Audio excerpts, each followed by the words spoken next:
Hey,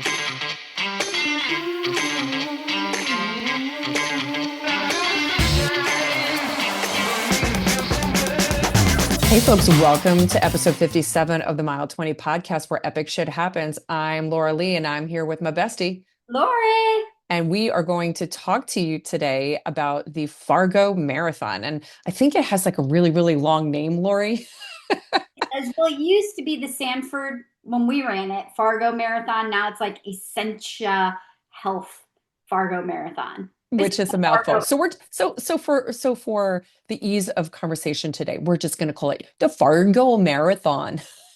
That's you. You betcha. And we ran this race in September of 2021. So we'll talk about what the course was like and cool things that we did in the local area. But there are changes that have happened to the race. So Lori, do you have a mile 20 beverage tonight?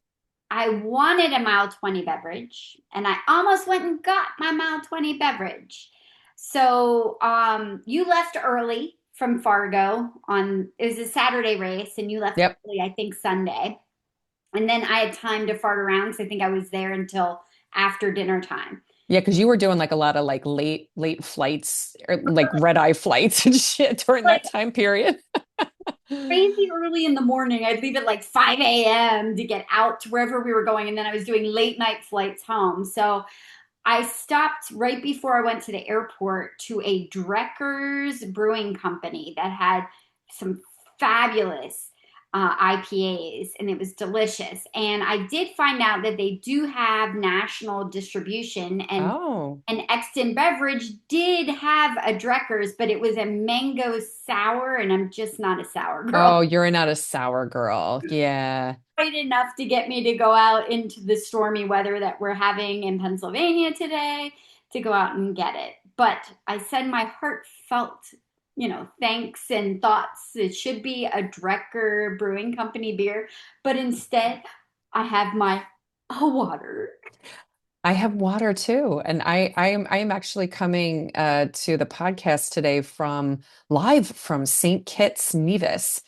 We are still on our family vacation, and this podcast right now is the only thing between me and a really, really lovely dinner tonight. No, as quickly as possible. What are you having for your mile 20 beverage tonight? Water. I mentioned it during our last podcast that I've been doing a program called Be Balanced, where it focuses on nutrition and especially water intake. Basically things to go and regulate my hormone balance and stress levels and so forth. I have successfully spent my vacation. I brought my travel scale with me. Been weighing myself every morning. I haven't gained a single pound. I've actually lost weight on vacation because I continue to go and do my Be Balanced program. I am so freaking proud of myself. Yeah, you should be, because I definitely do not have that kind of willpower. Because girl, my whole family they hung out like at the swim up bar yesterday, and I was like, I'm gonna have my club soda and my water. So it's been by choice, but yeah, that's about all I'm drinking right now is good old water. So how about Epic Week update? You had a little bit of adventure with one of your wee ones. Yeah, so Ella had a horse show at the World Equestrian Center in Wilmington, Ohio, not down in Florida. And so we drove out there on Thursday. She showed Friday, Saturday, and Sunday. And we're recording on a Monday night. So we came back. We drove back a little late last night. And we had a very nice weekend.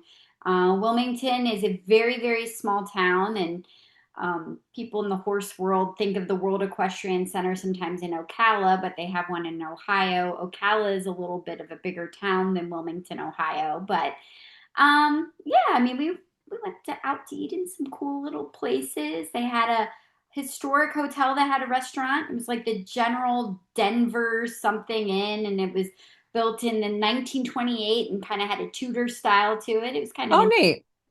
yeah. We went to a brewery. They had a South Side brewing company, and they had some really great food there. and Ella did awesome, and Felix looked handsome. They had a braiding contest on Saturday, and so he had like green braids in his hair, and they found like a tiny little leprechaun top hat that they put between his little ears, and it was so cute. And she braided a shamrock into his tail. That was super cool too. Oh, So that's really cool. yeah, and Ella did well. Got better as the weekend went on. You know, both Felix had some oopsies, and Ella rode beautifully. Made some decisions that did affect her score, but she was making those decisions. You know what I mean? Like she was engaged, and you could tell she's grown a lot this year, which has been great. Oh, So that's awesome. the last day we were there, she got like a second place in one of the classes, a third place in one of the classes. And then they had like one big, it's called a classic between older and younger. There's probably 20 people, let's say, in the classic, and she came in ninth. So not too bad. Oh, that's awesome. Yeah. That's really, and how many horses, like how many people competed?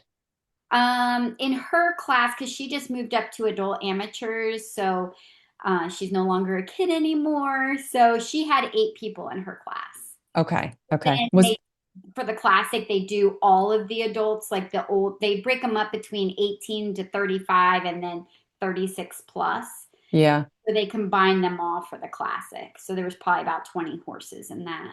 Okay. Okay. And I mean, But there is this like a really, really big horse show though, out there? Yeah, it is. They have a huge facility. Let's put it this way.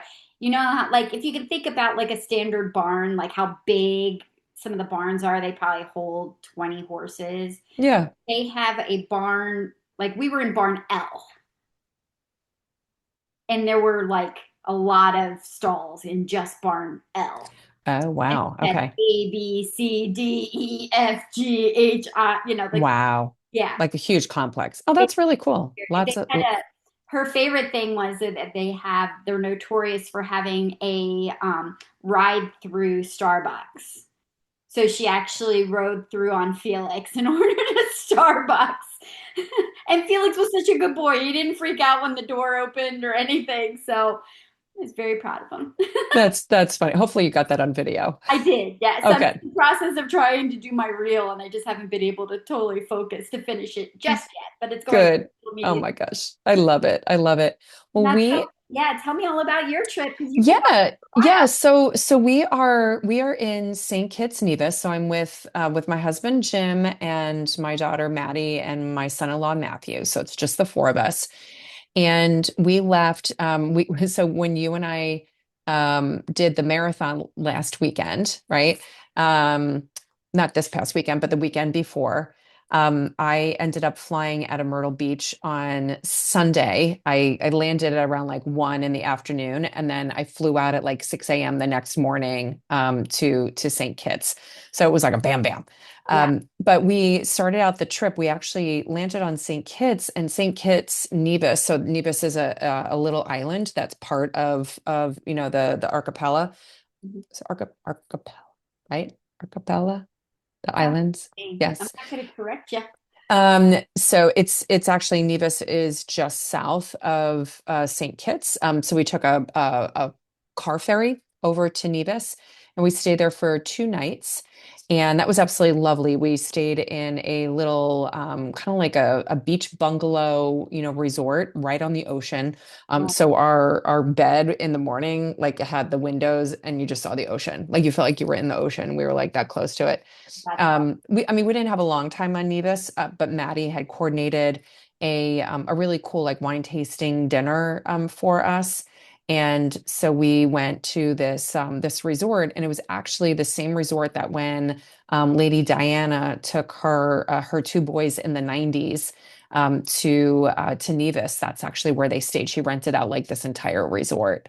And it's a really, really old place, really, really, I think it's called Montpelier.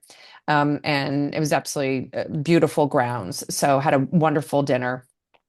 So that's what we really did, like when we were on Nevis. And then in St. Kitts, we have been at the Marriott because we have our timeshare. So we've been here in Frigate Bay, and which is on the Atlantic side of the island.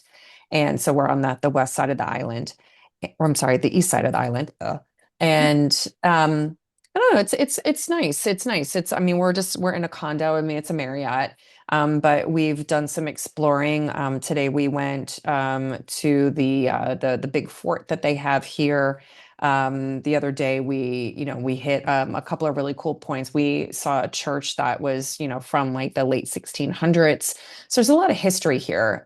St. Kitts was much like many of the other Caribbean islands, used for farming. So this was predominantly, sugarcane, on almost on the entire island.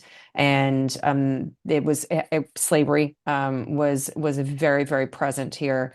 They actually stopped slavery in 1830. It was either 32 or 34. So much earlier than the United States did. And Yeah. then they actually gained independence from Britain in like the 1980s. I think it was 84 or 85. And so it's been a big history here between either being French or British and, back and forth. So it's a really, really really nice island. I wouldn't say it's like one of my favorite, like places and just in terms of it being like overly lush and so forth. Like tomorrow we're going to go hiking through a rainforest, which will be fun. But I'm relaxed. That's the most important thing. My family has had some really, really nice meals, a lot of seafood here, very Caribbean based, norm like I would say like normal Caribbean based food, a lot of plantains with the food and rice and beans, a Yeah. lot of jerk chicken, that type of stuff, a lot of fresh seafood. They actually have, though, spiny lobsters here. And none of us have ever like eaten a spiny lobster. So my family had spiny lobster. There's actually there are lobsters without the claws.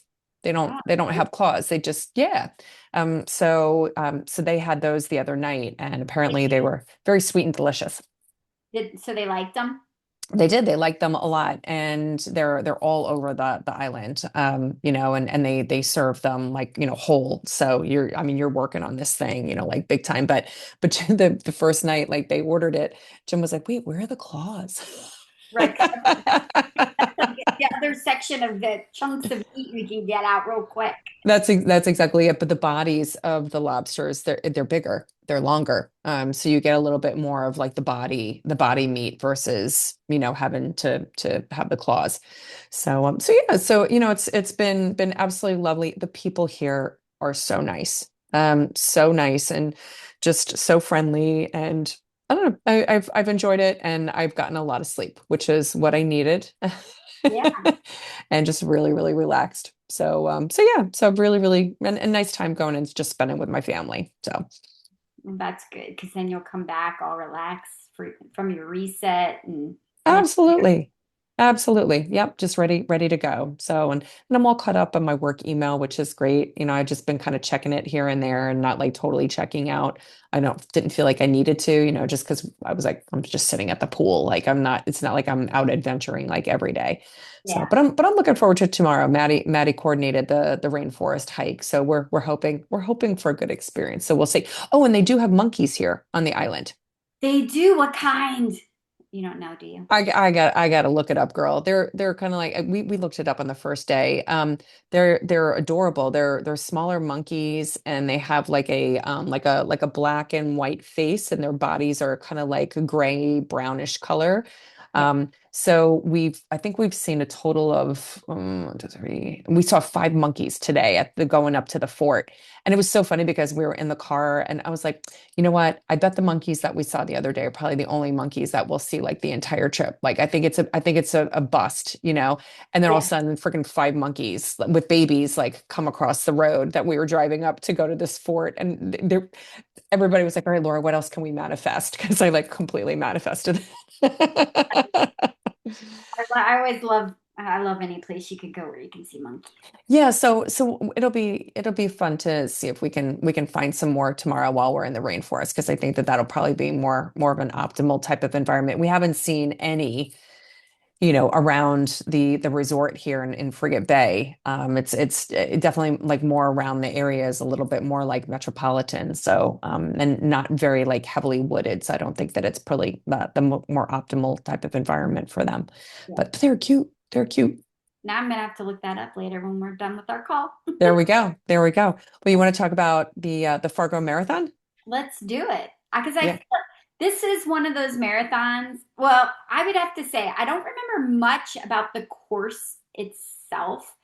To me, the really cool part about the Fargo Marathon is what surprise, like the little diamond in the rough that Fargo, North Dakota is.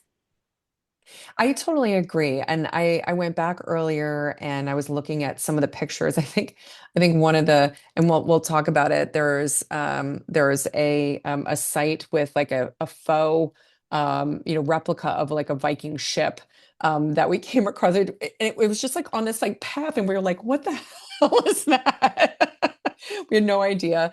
And then I thought it was really unique. There was a woman who it was the first time we had ever seen somebody running carrying their dog in a carrying like harness like you do like a baby, and it's the only time I've ever seen that. And I took a picture of it and I was like, oh, don't you know, like this is different.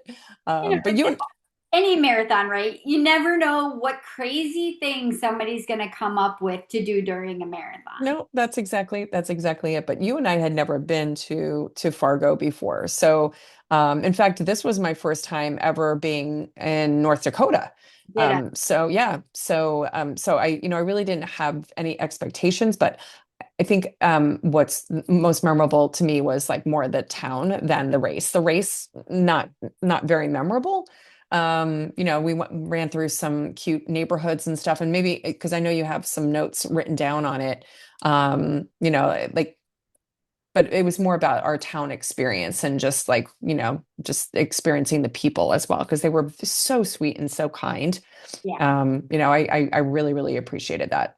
Yeah. I think you came in Friday afternoon, a little bit after lunch. So I got in stupid early in the morning and I immediately was like, shit, what the hell am I going to do in Fargo until you get here? And I found this really cool place called Bonanzaville, USA. And it's kind of out on the outskirts of Fargo, and it's really cool because they took all these historic buildings, like an old pharmacy, a one-room schoolhouse, an old post office, like whole buildings, and put it in this Bonanzaville, USA. And it's like this replica of a small town, and you can go in and like they actually have like all these antiques set up in each of the buildings, and then they have all sorts of placards and just talking about the westward expansion, talking about the Native Americans that lived there at the time. And it was just they had oh geez, they had like a huge train exhibit and Okay. stagecoach exhibit. So they had like, I remember taking pictures of like a huge snowplow train, one of those that's like a huge shovel in the front to, Yeah. maybe it's just an engine to push the snow off the track. So I don't know. I'd never seen anything like it before. And I thought it was actually turned out to be like a really good starting base of understanding like what Fargo is or like how it came to be, because it just was one of those places with people just moving west and crossing and also establishing agriculture in that area. So anyway, it was just a cool little dip in and highly recommend because it's like, if you have like an hour or two, you can putz around it. And it's kind of cool.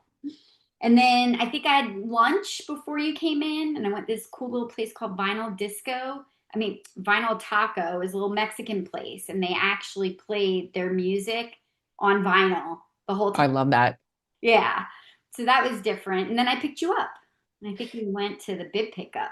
Yeah, yeah. And the tough thing for me especially during that time period, I mean, so because again, we've talked about, you've been a stay-at-home mom and like I've been working. So balancing like these races and especially the ones that were on Saturdays, it's more optimal. So if you are trying to do this to try to get in on Thursday night. So that way, then Friday you can relax, kind of do your sightseeing, do whatever you want to do, do your race prep, but not stress about, trying to to get to the destination. Anytime, like because of my work schedule where I could not go and get in, like and get that extra day in, like my stress level would just go up through the roof because like you would be able to go and a lot of times get there earlier than me. And like again, it's just like one little snafu with like a flight or something could like totally, totally wreck the day. So would highly recommend not trying to get in like the day before and giving yourself an extra day. But sometimes it just couldn't go and make that work. So this go around totally worked. Plus, it's also hard when I mean, we did 21, how many marathons did we do that year? 18? 7? I Yeah, a lot. We did a lot of marathons. So if you were taking a day here and a day there and not trying to figure out how to do it while working, it would have been a huge usage of your vacation time as well. Oh, You couldn't dedicate absolutely. to the family or anything like that as well. Absolutely, absolutely. And like I've just been fortunate over the especially the past, 5, 6 years of being a an executive that has worked remotely, and I've been able to kind of just work through like what my schedule is. And in fact, we have always joked around that like you've been on so many of my work Yeah. calls, you know that and you just you take the calls where you need to. And but I just been fortunate that I've been able to kind of balance it, and I have some really, really wicked time management skills. Yeah, you do. I swear you can fit more shit into a small period of time than anybody else can know. That's for sure. Yeah, and then the packet pickup was at the where was that at that time? At the Fargo Dome. Okay, the dome, the big dome they have there. Dome. And we started finished at the Fargo Dome inside. Yes, We started inside. I I think we remember that. finished inside. And then that was also pack up pickup. But it looks now like they've changed that as well. So they've changed. We ran in September with back in 2021 when they changed. It was the year after we ran it. They also changed their sponsorship to Essentia Health. They changed it to also a May race. So it's the very last weekend in May now, Oh wow, okay. fall, which is kind of nice because the fall is so stacked full of marathons. I It had, is, and the temperature was really, really drastic for us. yeah, It was really chilly when we started, although it was nice that we started in the dome because, at least like, we weren't like standing out in 40-degree weather. But then it got into like the high 70s, towards the end of the race. So it was a big difference. So hopefully, folks who are running it in the end of May, won't feel as drastic of a temperature shift. yeah. They also, I think they still start near the Fargo Dome. I'm not sure it goes into the Fargo Dome anymore. And the packet pickup looked like it was, excuse me, because I've got to look at my notes because I forget what I wrote down. It was in Memorial Union now in one of their ballrooms. But it does say it is an expo and not just a packet pickup. So Okay. that they have, the gamut, like little shops and stuff like that. And in the, I thought starting at the Dome was super easy. I know we had to drive to it because we did stay in town at the Jasper Hotel, and I know we're going to talk about that place here in a second. But the parking was super easy, to get in and out of, the parking lot for the Dome. So that really wasn't an issue for us. no. So they tout that they are America's best small town race. And I would say, yeah, they're probably not too far off of that. I mean, I can't think of a really small town race except for maybe like Alaska, but that really topped this. Can you? I mean, I liked the mill race I in. gave away a truck. Yeah, yeah, they give away a truck. And that's in Indiana. So I felt like that one was like a really, really nice like little festival, at the end. Yeah, But I don't know. I think that like this race didn't really like stand out as like, oh, I loved the medals, and I know we'll talk about the medals, in a little bit, and the swag that we got, which was great. But nothing really stands out in terms of like, the post race stuff, anything like that. It was more of like what we did, and what we got to experience in Fargo. And I think it was because the hotel too. I mean, you and Yeah. I both love a really, really good hotel, and the Jasper Hotel was just absolutely fabulous. You want to talk about because you booked that one. You found this hotel. Yeah, it was just a fluke thing, and I was really nervous booking it because it was brand new in 2021 when I booked it. Like, had just opened and it was like coming soon. When I booked it, it wasn't even open yet. And I just booked it off of the pictures online and the fact that it was downtown and looked walkable to everything. Now, we always rented a car anyway because we have our mile 20 beverage stop. Right. Also, we figured we didn't want to ever be limited. We wanted, if there was something to see outside of a walkable area, we wanted to be able to access that easily. So we had a car, and I felt like we needed the car. We did. But we decided to stay in town so that we could walk to little restaurants and stuff like that. And oh my God, Jasper, whoever decorated the Jasper Hotel, it was gorgeous. Beautiful. Beautiful. Beautifully done. Yeah. Great little lobby bar. I feel like we ate the race night meal. Did we not eat there as well? We did have some food. We did a no shower happy hour, and Yeah. that's actually where we met one of our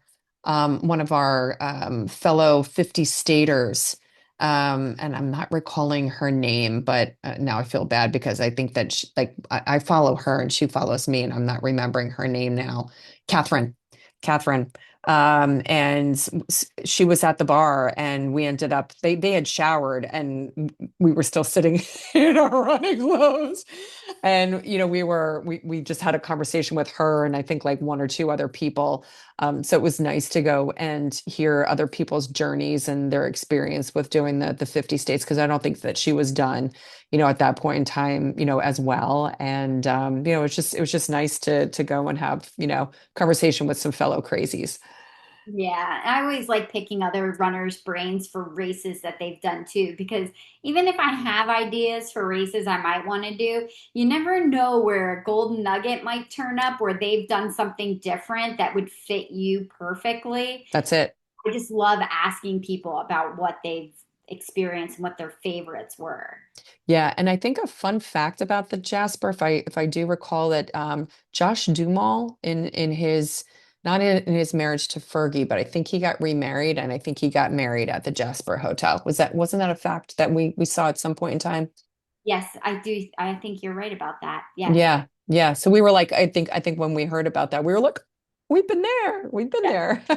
Yeah. I mean, just the little odds and ends that made the rooms feel just a Yeah, little extra. It was yeah, just so, and I'd say the downtown Fargo too had they've like an old theater with the old big bulbs, and I think you and I both got a Christmas ornament and it says Fargo on it. It's kind of yes.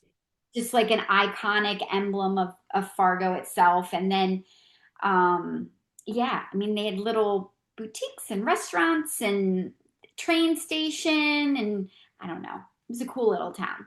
It was, and they had some fantastic eateries, and the pizza place that we ate at was absolutely fantastic.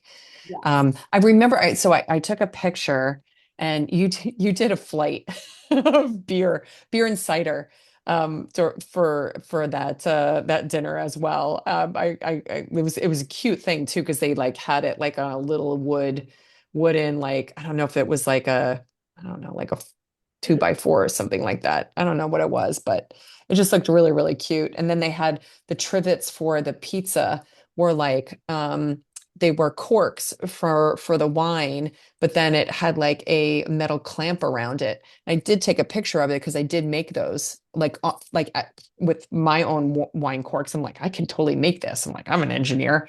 I just thought that those were the cutest damn things. Yes, that was Blackbird wood fire pizza, and the pizza was delicious. Delicious. I almost forgot about that because I always like think about, what my favorite pizzas, gluten-free pizza especially have been. And man, that was some good pizza. Yeah, that was it. That was a good place. And I think we walked from the hotel to We that. did. We did. We did. It was super, super, super convenient. Now, the morning of the race, I think that race, what would it start like 7:30 in the morning? So it wasn't too Uh, early of a start. It's a 7 a.m. start. Oh, 7 a.m. And then yeah, and then the race, I mean, it kicked off inside of the dome, and that was really weird because it was September of 2021. So we were still like in at least in Pennsylvania following a lot of, COVID protocols. And that was like probably the biggest race start that we had experienced, because a lot of the races that we've talked about the past couple of episodes that we did do during COVID were either, very staggered starts, very small races, so forth. But this one was the biggest one. And I know I took a picture of the two of us. We both had masks on before the start because that was kind of like the protocol that we've had in a lot of the races leading up to this. And we were like, oh, okay. Yeah. We felt weird at the time. We had about, I think they had about 838 people that ran the marathon in 2021. So yeah, it felt weird. It felt weird, but knowing that, I think did you have it? Had you already, no, you hadn't had it yet, COVID. And I don't think I'd had it yet either. So I did. I did. I had it before. I had gotten COVID at that point in time already. I thought you got it. Oh, you got it that November. Yep. Yeah, so we had both already been exposed to it. So I think we were like learning in our head to kind of be like, okay, like this is okay to be around people and stuff. Yeah. But it's so weird. The whole I know.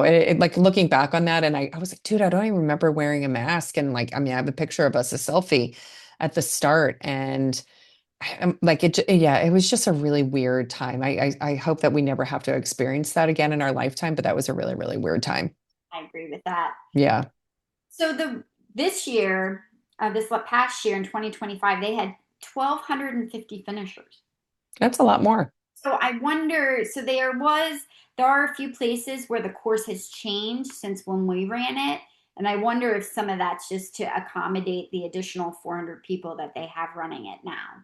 It could because I know that on certain parts of the course when we did it in 21, there were like smaller trail areas.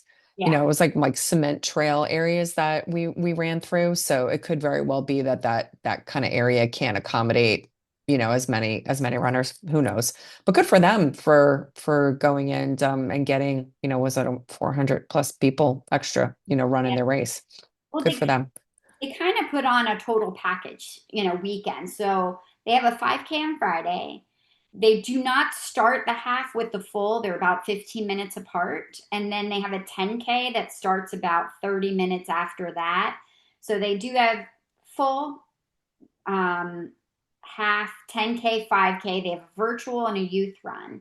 And then they have a Go Far challenge where I guess the only race that is on Friday is the 5K. So if you race the 5K on Friday and then any of the longer distances on Saturday, you can get a Go Far merch and some additional perks if you do two races in that weekend, which is always a nice option to have if you want a little extra. I like that. I like that. That's cool. I mean, and it just fosters like people staying in the area a little bit longer as well, and contributing to the economy, which is fantastic. Now, I thought the cool thing about this race is that the whole race wasn't at the time when we ran it completely in North Dakota. We actually ran a little bit in Minnesota as well. Yes, and that is still the case. So the beginning of the marathon through mile like 7.5 is identical to what we ran. And you kind of go north of the city and it looks like you're kind of in some different, neighborhoods and stuff like that. And then we kind of bumped out and went, more along the river because there's a river there that divides North Dakota from Minnesota. Which was beautiful. That was really beautiful. Yes, and we crossed the river. You and I crossed the river further north than what they do now. Okay.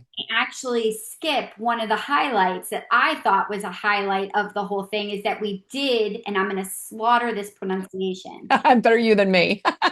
We ran by the Hemkomst Center, which is where that well, it's a replica Viking ship, but it was this guy named Robert Asp, who is a guidance counselor in Minnesota, who just had this insane dream to build a replica Viking ship and sail it through the Great Lakes across the Atlantic into Norway. So he, with various people he's picked up along the way, in 1971 started building this replica ship that got completed in like 1980 or 1981. I can't remember, but Robert passed in 81, never got to see it set sail, but his crew decided to make a go of it and try and attempt the crossing in 1982 and completed a full sail all the way to Norway. So It's this crazy. center actually has the ship inside of it. And it also has, which is what we ran by, and it was very notable, Hopperstad Stav Church, which is a traditional, it's a exact replica, full scale replica of a church in Vik, Norway, one of those wooden structures. And it was It's massive. massive and it was super cool. And I actually got to tour that after you left, sadly. On Sunday, I went over there and checked all that out. And that was definitely worth the trip back over into Minnesota. But they don't run by that anymore. So Yeah, that's a shame. you That's need a to go shame. check that out. Yeah, no, that's a shame. And I'm glad that we got a chance to run by it and you got a chance to go inside and then letting people know like, hey, check out, this location because, it's very, very close to Fargo and totally worth it. Like I just remember like running around a corner and like on this trail and we were like, oh shit, like what is that? Because it's just this the building is just so massive and it definitely does not I mean it looks so Nordic, so Yeah. that like there's some type of history, with it and so forth. And of course, like we didn't have any, there weren't, I don't think there were any placards we could read and stuff. So we definitely looked it up, after we finished the race. But definitely check that out if you're doing the Fargo Marathon. Yeah. But that's what makes me sad is like of the whole race, it's one thing I remember. That's the one thing I remember too. That and the lady carrying the dog. Yeah, and it's not even part of the course anymore. So it is nice because it is like sort of a point to point. I can't say it's a loop. It's not point to point. You finish and start in the same place, but there's like out and backs with lots of loops, out and backs, loops. Um, so it's nice that you're not repeating a two loop course or anything like that, but you do have to be mindful that there is some repetition with outs and backs. But you are going to different places, like you wound up at Minnesota State University, and I don't know, there's some loop you take way far south of town before you come back, which was exactly what we did as well. Yep, yep. So it's a decent course. It wasn't a lot that was memorable It about it. is, and I don't remember it being like super hilly either. No, it's a fast flat. Yeah, yeah. So if you're looking for a course that you can BQ on and go and hang out in a really cool town, this would be the place. And it has a 7 hour cutoff. And a 7 hour cutoff. But somebody who's doing a BQ really doesn't give a shit about a 7 hour Those cutoff. are back in the pack people. BQ people are probably like, I don't want to listen to these ladies. I know. It's okay. It's okay. We still got the medal and we still got the swag. So Yeah, so the swag, I do feel like they do a nice job on the swag. they did. And even this year, looking at their website, each race has its own style shirt, its own swag. And I'm starting to think that they do a color theme as well every year. So they Ah, neat because and I didn't even pick up on that until I got all my stuff together that they gave us for this marathon. So for us, they had a finisher's jacket and a winter cap. So we got this lovely little Fargo and it's black, red, and white I love that hat. I wear that quite a bit. all the time. Love Yep. that. I know you got rid of the finisher's jacket. I did. I wear mine all the time, but it's a really nice, it's got like FarGO up on the top and it's black, white with red again. And it's just, it doesn't even have sponsors on it. It's just, It doesn't have any sponsors on it. no, and it's just, it's nice. Like it's just Yeah.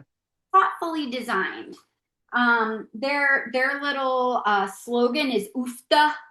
Oofda. I'm guessing that's a Scandinavian thing since there's a Scandinavian influence. So there was no t-shirt or long sleeve. It was the jacket, the hat, and then the medal was really nice too. And again, it's got the red. Yeah, Um, the red ribbon with the Fargo on it, and it's got a big far with a go. And it's a marathon medal. in the little O of the go, it's got the oofta. So the oofta is like the main part of the marathon medal from for this year, which I thought is kind of interesting. Yeah, no, that's cool. Yeah, no, I remember getting that medal, and you and I both liked the medals. It was like, yeah, this is like solid. Yeah, I think I got rid of the jacket because I believe that one has like elastic at the waist, and that's not my jam. And I was like, yeah, so I gave it to Goodwill. So yeah, it was a little. It does get a little fitted, but and I just stretch I it. just I just didn't it wasn't comfortable. No, So no, no. I left like early the next morning. Like so on Sunday morning. So I got out early, but you did a couple of other things I in the did Fargo area, right? probably one of the other most memorable parts of this trip for me was I went to Kroll's Diner for breakfast. I dropped you off and then I found a random diner to have a breakfast. And of course, I'm by myself. So because it was a diner, I'm like, I'm just going to belly up to the counter, instead of getting a table. So I'm sitting at the counter and there's all, these days I had my phone, right? And I'm like, I could sit here on my phone and just get lost and be by myself and have my breakfast. But for some reason, it was like a little angel on my shoulder, and they're like, don't pick up your phone. Just like be in this moment, like be present. So I'm watching all the other local yokels that are down at the counter and they're all bantering back and forth for the wait staff and the people working there. And I mean, they're talking about, Bobby's cousins, whatever, and talking about so and so's baby's birthday parties. I mean, like everybody knows everybody. And I strike up a conversation with this older gentleman that I wish I could remember his name. And we were just having a very pleasant conversation, just back and forth about various things. And it passed the entire meal. And I had to actually look up. I wasn't even sure where I had breakfast because I always look back at my bank statements to see what was charged when and where we ate. And I'm like, oh, that's right. He paid for my meal. Oh, I I went, remember that. yes, I I went remember you saying that. to my meal, and this lovely older gentleman, he got up and left before I did. He paid for my meal. And I'm like, that is the sweetest thing. Yeah. This doesn't happen Yeah. very And often. that's no, that doesn't happen very often. And that's I think what we love about doing these races and going to these like places that, we don't get to experience on a day to day. And you and I live outside of the Philadelphia area. While our area is more rural, it's a lot of people, so you don't have that little small town feel like you do, like with what you experienced in Fargo. And there's just goodness out there. And I think that that's the thing that I really, really love, that we find it, in almost everywhere that we go, which is cool. Well, that and like we took a year off after we finished the 50 states in 2024. And we've talked about this before on runs. In the year that we took off of running a marathon, I realized I did not go to any weird random places in the US, not once. And Yeah. I kept thinking to myself, I don't have to run a marathon to travel like this. I don't, right? But then I don't. I just don't travel like this. And I'm like, this Fargo is the reason why I love running a marathon in all 50 states because it's a place I would never go to on my own volition, but I had to run a marathon there. So here I am staying at the Jasper Hotel, which is arguably one of my favorite boutique hotels in the country. Right? Yep. Meeting a lovely gentleman, going to Bonanzaville, USA, and the Hemkampfcenter.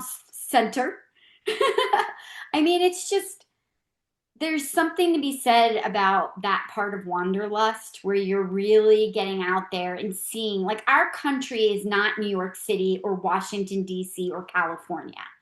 Our country is made up of these small, gorgeous little nuggets of communities that are interwoven, that make up states, that make up our country. And it's just so cool to go out there and see it. I totally agree. And marathon running like gets us in it, like just in it, and to experience these like neighborhoods, I know we mentioned it at the end of the last episode. We ran through this one neighborhood and, it just people were so friendly. And, as we thanked somebody, some woman, for handing us like something, whether it was a glass of water or, like a Gatorade or something. And she's like, oh, yeah, it's like like no problem. Yeah, betcha. That was like, that was like that experience where you're like, I am in the thick of, community, within that, the North Dakota area, Minnesota area, wherever that neighborhood was. And again, it is so different than what we have, back home. And it just makes you appreciate the diversity, of the communities and just what makes and I'm just gonna get a little like, it just makes you realize that there are really good people in the United States and that, we do want to do, good by other people and be kind to each other. Those people do exist in the United States. And that just makes me feel good that we've been able to experience that, through our travels. And I want to experience more of it, as we go and take on more of these obscure locations, Lori. No, but I would even say the vast majority of what we've experienced has been positive and Oh, I totally agree. I totally agree. had like maybe one that we're probably going to be talking about soon coming up. That was probably a little iffy, but like everything else has been so positive.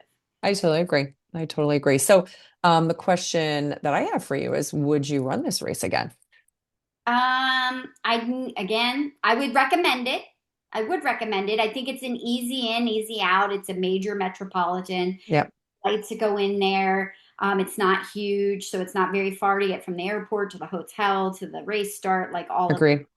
I don't know what else North Dakota has to offer. Haven't gotten that far yet. So I would say definitely recommend it. And I'm going to pause on deciding whether I would rerun it or not. What about you? Yeah, yeah, I'm with you. I would definitely recommend this race again because if you're looking for a cute town and a flat fast course, this is definitely the course for you. But again, I think that because Fargo was such a nice little nugget of a town, there's got to be other little nuggets in North Dakota that I think we could probably go and find. And I would love to experience another part of the state. And so my option would be that when we run North Dakota again, let's try to go and look for someplace else to go and run, just again to go and try to find that other little nugget, that's out there. There might be another Jasper hotel waiting for us to stay at, Lori. And Or Jasper like hotel. Not to go and disparage the Jasper hotel because it was fabulous, but who knows? There might be another little gem out there. there may be, and I do know that the Jasper Hotel is part of, there is a family chain where there are more associated with Jasper and other locations. So that's something to keep in mind as well. I don't remember the Hmm. name of the parent company, but maybe I should have. Well, maybe we look for where their hotels are, and then we'll go and find a racer to buy it. Yeah, I know. Just something about a good hotel. Absolutely. Oof, love a How good doesn't hotel. Viking understand that? I just Yeah, don't. yeah, Anyhow, next week, are we done? You think we're done with Fargo? Have we done it justice? yeah. Okay. Next week, episode 58, we will be discussing St. George's Marathon. Ah, Yeah. I'm gonna have a little bit more energy next week for our episode because man, I loved St. George's. I loved that whole trip, girly. Yeah, I would say St. George's is probably in the top five most. I I would put just overall experience for that entire race and our energy level and things that we did on that trip. I would put that in one of my top five. Yeah. So, are we going to talk about your poop accident next week? A poop accident? Ah, What poop accident? I don't remember your Eagles buff. No, I'm not going to talk about that. What? And I totally forgot about that. Sorry. Teaser for next week that we will not be talking about. Well, if that's not like a tune in next week for Laura's poop accident in Utah. Dun dun no. We can have Maggie do a big poop emoji for like next week's episode with an eagle's buff wrapped around the poop emoji's head. We'll explain more next week about that. Yes. I think it just made me turn crimson. Sorry. Please, if you're uncomfortable, Maggie can definitely edit that. Oh God, no, I'm totally fine with it because shit happens. It does happen a lot, especially during a marathon or after. Or after. Yes. And Yes. I want to thank you guys for listening today. Please check us out on all of our socials at Mile 20 Podcast, Instagram, Facebook. You can stream us wherever you listen to your podcast. Now go make Mile 20 your bitch. Peace out.